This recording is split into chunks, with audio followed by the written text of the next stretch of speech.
پاکستان کا جوہری پروگرام اپنے دفاع کے لیے ہے، جارحیت کے لیے نہیں۔ بھارت کے ساتھ کشیدگی میں ایٹمی جنگ کا اندیشہ پیدا نہیں ہوا اور انشاءاللہ ہوگا بھی نہیں۔ بھارت نے پہلگام واقعے کی غیر جانبدارانہ عالمی تحقیقات کی پیشکش کا مثبت جواب دینے کی بجائے جارحیت کا راستہ اختیار کیا۔ پاکستان نے اپنے دفاع کا حق استعمال کرتے ہوئے بھرپور کارروائی کی، پوری طاقت کے ساتھ جواب دیا اور دشمن کو تاریخی سبق سکھایا۔ وزیر اعظم شہباز شریف کا اڑان اوورسیز پاکستانی اسکالرز پروگرام کے شرکاء سے خطاب۔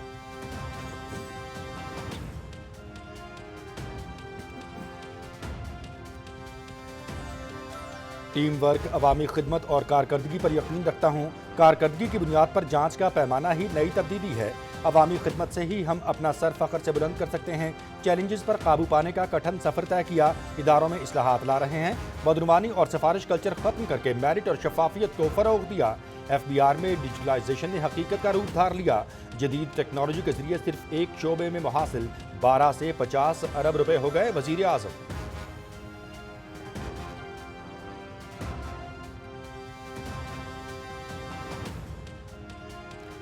مؤثر اقدامات سے اقتصادی شعبے میں اشاریہ بہتر، نوجوانوں پر سرمایہ کاری ترجیح ہے۔ سمر اسکالرز پروگرام میں ملک کے ہر کونے سے نوجوانوں کی نمائندگی ہے۔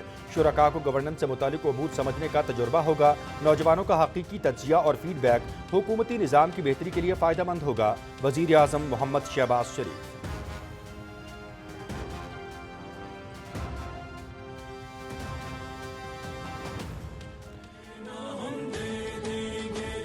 مظفرآباد میں D G I S P R اور آزاد کشمیر سول سوسائٹی کی خصوصی نشست۔ پاکستان اور کشمیر کو دنیا کی کوئی طاقت جدا نہیں کر سکتی۔ بھارتی جارحیت کا منہ توڑ جواب دینے پر پاک فوج کو خراج تحسین پیش کرتے ہیں۔ کشمیری عوام کا پاک آرمی سے محبت کا انوکھا اظہار، لیفٹیننٹ جنرل احمد شریف چودھری کو کشمیری ثقافتی لباس پیش۔ لوٹے بھی گئے، مسلے بھی گئے، دربار حکم گونجے بھی گئے، اب گونجیں گے افلاک میں ہر مسکن اور گلی گلی۔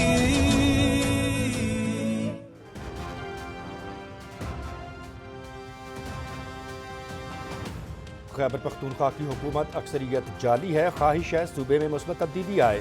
خیبر پختونخوا مزید سیاسی کشمکش کا متحمل نہیں ہو سکتا، سربراہ جے یو آئی مولانا فضل الرحمان کی پشاور میں نیوز کانفرنس۔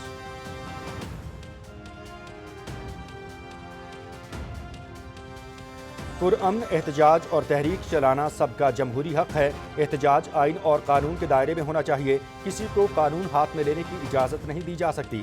خیبر پختونخوا میں سرمایہ کاری کے وسیع مواقع موجود ہیں، صوبے کو محفوظ ترین خطہ بنائیں گے، گورنر فیصل کریم کنڈی۔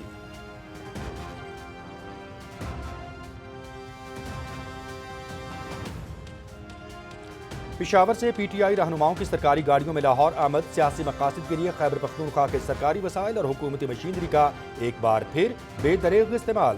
دوسری طرف دریائے سوات میں 1.5 گھنٹہ سیلابی ریلے میں پھنسے معصوم شہری آخری سانس تک حکومتی مدد کے منتظر رہے مگر کوئی نہ پہنچا۔ وزیر اعلیٰ علی امین گنڈاپور اور خیبر پختونخوا حکومت کی کارکردگی پر ایک بار پھر بڑا سوالیہ نشان۔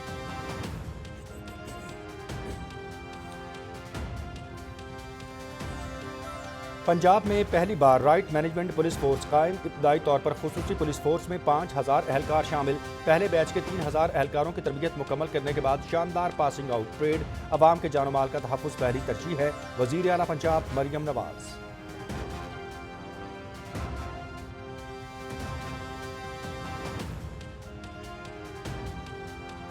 پاکستان پہ فخر کرتی ہوں، میں شہیدوں کی اولاد ہوں۔ 1947 کی جنگ میں میرا پورے کا پورا خاندان شہید ہے، میرا لہو پاکستان کی جڑوں میں ہے۔ میں یہ دعا کرتی ہوں کہ اللہ تعالیٰ ہر ماں باپ کی اولاد اتنی لائق ہو کہ ماں باپ کا صدقہ جاریہ بنے۔ قربانی اور حب الوطنی کی عظیم مثال، وطن پر 2 جوان بیٹے قربان کرنے والی دنیا پور کی باہمت ماں کا حوصلہ اور ایثار پوری قوم کے لیے مشعل راہ۔ شہادت ہمارے لیے فخر ہے، شکست نہیں۔ جذبہ حب الوطنی سے سرشار اس ماں کا دشمن کو 2 ٹوک پیغام، میرے بیٹے شہید ہوئے مگر میرا سر فخر سے بلند ہے، ہم ہر قسم کی قربانی کے لیے تیار ہیں۔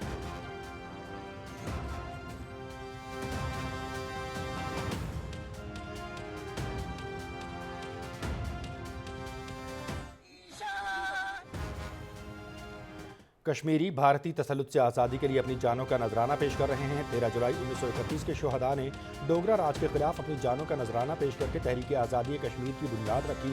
بھارت نے مقبوضہ جموں و کشمیر کو ایک جیل میں تبدیل کر دیا۔ کشمیریوں کا ماورائے عدالت قتل اور جبری گمشدگیاں روز کا معمول بن گئیں۔ یوم شہداء کشمیر پر صدر آصف علی زرداری اور وزیر اعظم محمد شہباز شریف کا پیغام۔ کشمیریوں کی جدوجہد آزادی کی سیاسی، اخلاقی اور سفارتی حمایت جاری رکھنے کے پاکستان کے عزم کا اعادہ۔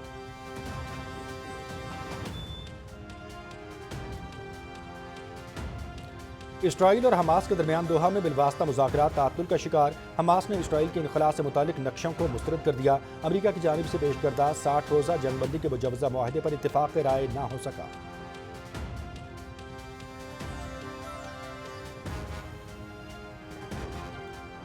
غزہ میں صہیونی فورسز کی بربریت کا سلسلہ جاری۔ تازہ حملوں میں مزید 110 فلسطینی شہید، 200 سے زائد زخمی۔ شہداء میں امداد کے منتظر 34 مظلوم فلسطینی بھی شامل۔ شمالی غزہ کے علاقے بیت حنون پر صہیونی فورسز کی وحشیانہ بمباری۔ رام اللہ میں اسرائیلی آبادکاروں کے ہاتھوں امریکی باشندہ مارا گیا۔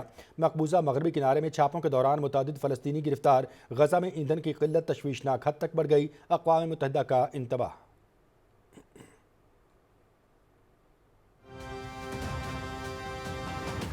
روس کا یوکرین پر سینکڑوں ڈرون سے حملہ، 6 افراد ہلاک، متعدد زخمی۔ روس کی جانب سے تازہ حملوں سے مشرقی اور وسطی یوکرین کو نشانہ بنایا گیا۔ حملے میں 597 ڈرونز اور 26 میزائل داغے گئے۔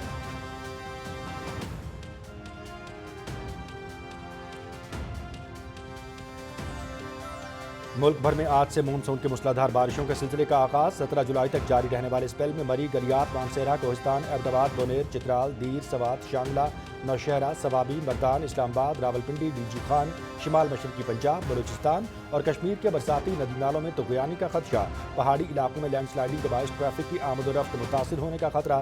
نشیبی علاقے زیر آب آنے کا اندیشہ۔